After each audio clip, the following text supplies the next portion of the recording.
We're going to start off this evening with a intention for our meeting. So if you'd like to focus your energy and or pray, that would be awesome.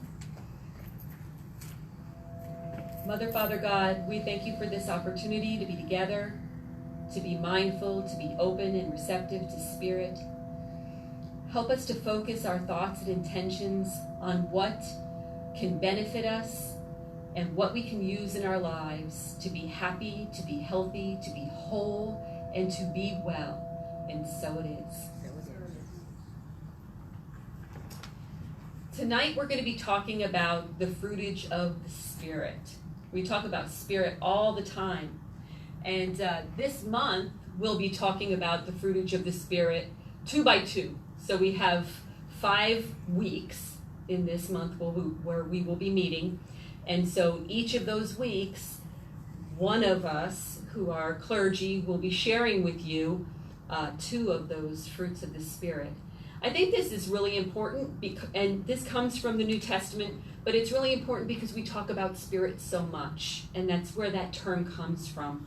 So I thought this would be a good way to see what is Spirit and what am I supposed to gain from Spirit? What does that mean? What kind of things do I derive from my personal relationship with Spirit? And so tonight we'll talk a little bit about 2 of those fruits of the Spirit. And tonight we're going to talk about peace and patience. Sometimes it's referred to long suffering. The fruitage of the Spirit is love, joy, peace, long suffering, kindness, goodness, faith, mildness, and self-control. And if you can't remember those, that's why I gave you a cheat sheet. So that makes it a little easier. So why would we want to know what the fruitage of the Spirit is? Because it helps us to direct our thoughts and intentions and behaviors and help us to be self-analytical and see if we're actually producing this fruit. Think of yourself as a tree, a spiritual tree. Okay? You're grounded, your roots are in the ground. You're reaching up for Spirit with these big, beautiful green branches and just sucking up all that energy from both ends, from Spirit and your connection to each other and from the beautiful, amazing earth that we live on. And so what is it that is cultivated from that? What comes from that? That's what the fruitage of the Spirit is. So we are wise to take stock of ourselves, to be sure that our words and actions give evidence that we are directed by Holy Spirit and are producing this fruit. Love, joy, peace, long-suffering, also referred to as patience, kindness, goodness, faith, mildness, and self-control. So tonight, as I said, I'm going to talk about 2 of those, and that is peace and patience and or long-suffering. So we're going to start off with long-suffering. So it sounds kind of funky to say that. Does that mean I have to suffer a really long time? No. It just means that you put up with people being people. And long-suffering isn't just about you putting up with people. It's about you putting up with you. Because quite often the person that is the most difficult to deal with in your life is you. The person that you're harshest to and the most impatient with is yourself. Wouldn't you agree? We're really hard on ourselves. And so practicing that long-suffering, practicing that patience is a process in which we become closer to God, we become closer to each other, and we have a better understanding of ourselves, a better understanding of our strengths and our weaknesses, of compassion, how to apply that. It's not a simple thing to be patient. It's much easier to be patient with a child, right? Because they're so sweet and wonderful, and you can see their beautiful aspects, even when they're being difficult and rambunctious and running around, right? But it's much more difficult to be patient with somebody that you're critical towards and you don't see all those things in. So we need to cultivate an eye, the eye of the observer, we talk about that a lot, so that we can remove ourselves a little bit emotionally from situations and see the Spirit that works through each and every one of us. This helps us to be patient. You know, when someone's getting on your nerves and driving you crazy, that's when that kicks in. That's when you should be having that internal conversation that says, you know what? Maybe I need to just remember that this person is also a child of the living God. That this person carries and deals with Spirit and is related to me the same way as I'm related to those that I admire and love. They have that bright light that makes them a divine being as well. And that internal conversation then allows you to practice patience, because it's not something that comes easily. It's something we have to work at and think about. But cultivating that mind of the observer also gives us the opportunity to do that, to look at those circumstances and those situations so that we can cultivate patience. So what does patience give us? How does that benefit us? Well, it helps us to be closer to Spirit. It helps us to better understand ourselves. It gives us the opportunity to practice compassion towards others, to recognize the light and Spirit in others. All those things help us to be closer to God, and closer to ourselves, closer to Source. But it also helps us to work on the second fruit of the Spirit that we're talking about today, and that is peace. So once you're patient and you come to a place of realization, acknowledgement, then we can cultivate peace as well. The peace that excels all thought. It's not the same kind of peace that you feel just when you meditate. You know, some people meditate for the cerebral benefit of meditation, or for the healing aspect, the physical aspect, the wellness aspect of meditation. Why do you meditate? Oh, I meditate because it lowers my blood pressure. That's an awesome reason to meditate. I meditate because it helps me to think more clearly. Absolutely. Cultivate the calm, alert mind. That's very good. It helps me to be calm, and it's helped me to increase the volume of oxygen in my blood and thereby heal myself. Absolutely, all those things. But the peace we're talking about is a different kind of peace that comes from meditation, prayer, and the communion that you share with Spirit. It's the peace that comes from Source. An understanding and a letting go of control, an attitude of wellness, knowing that all things work in harmony for the glory of Source. So when things are going wrong, and you know the snowball effect that happens sometimes, you know, they start off going a little bit wrong, and then it gets a little bit worse, and a little bit worse, and a little bit worse, and all of a sudden it's a storm. And you're just like, oh my gosh, I'm totally I don't even know how to deal. That's when you need to practice that peace, find that peace, recognize and remember that you're not in control of everything. What are you in control of? You, right? Your 4 feet. That's what you're in control of. Your mind, right? How you think about what's going on. And allowing Spirit to work through you to bring you that peace.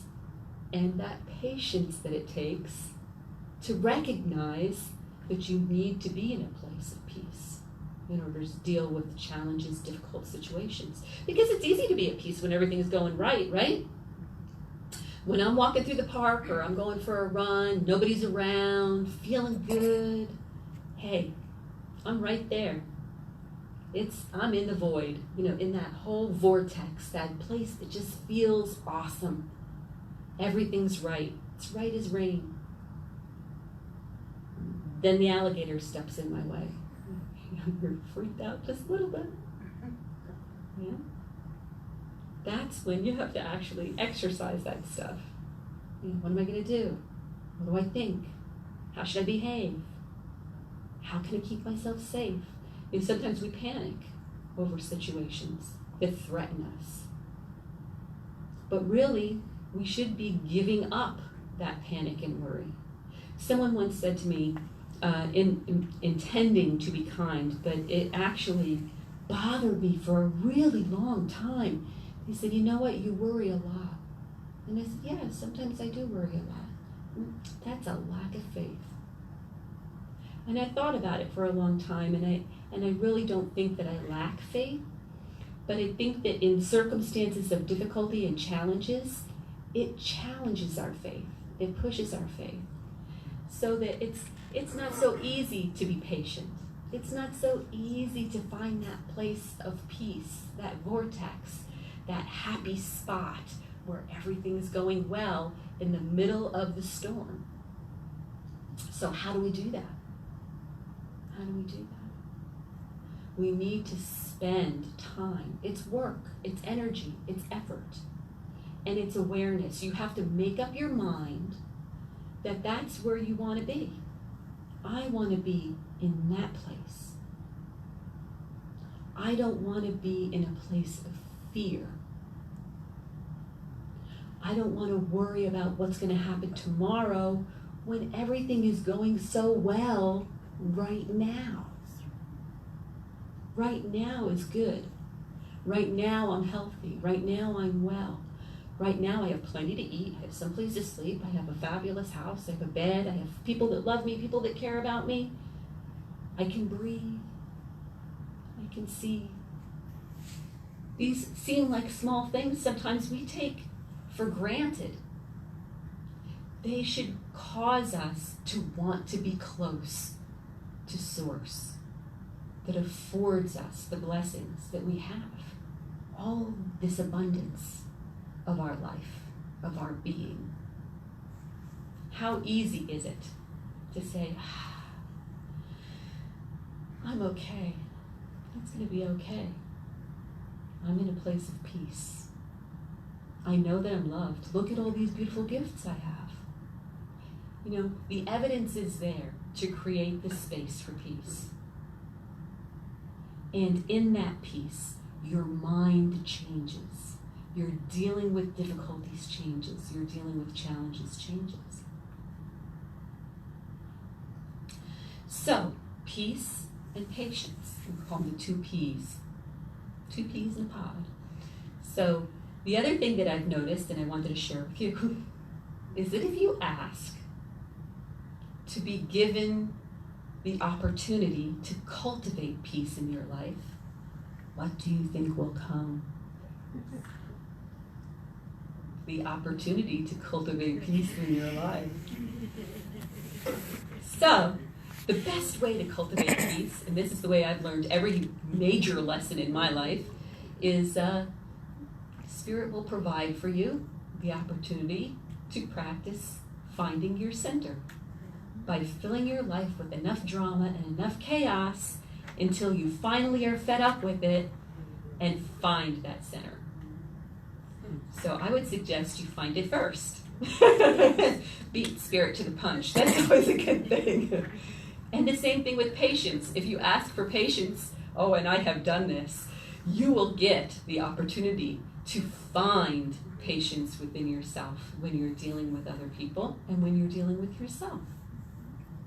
You will run into people that will test the limits of your ability to hold your tongue. Yes, sir. To express your love. And to understand that everybody has challenges and difficulties. Everybody has different ideas in their mind of how they relate to their experience. And we, practicing peace and being in that peaceful place, say, hey, it's all good. It's all good. I don't feel the need to combat you, to get you to come to my space, my thinking, my understanding. I don't feel the need to give in and give of myself beyond what I want to understand your space and your journey and your experience. I'm okay. I'm okay with you being who you are, and I'm okay with me being who I am. And we both come from the same place. That's hard, Because we want people to kind of think like us, or be like us, or really love us for who we are. And we can do that. We can make people love us for who we are by loving them for who they are and being patient, finding peace with that. So I do not know, honestly, what the next fruitage of the Spirit will be for next week, but I'm very excited to see how this all unfolds and how this will wrap up. I believe the last week will be love. Love is the greatest of all of these fruits of the Spirit, because if we're practicing love, right, all this other stuff just comes automatically, because we know that the law is really simple. Love God with all your heart, your soul, your mind, and your power, and love your neighbor as yourself. It's that simple, right? So if we're doing that, then we are demonstrating love, which is a fruitage of the Spirit. And then all these other things come too, because then you're joyful, you're peaceful, you are patient, you are kind, you are good, you are faithful, you're mild, you're not easily annoyed, and you have some self-control. So the benefit of these are obvious. I hope that you feel that it's clear that we are not espousing a particular ideology other than the benefits that they can have in your life. So I leave that with you with all of my love. Namaste. We are going to have a meditation to cement this idea of patience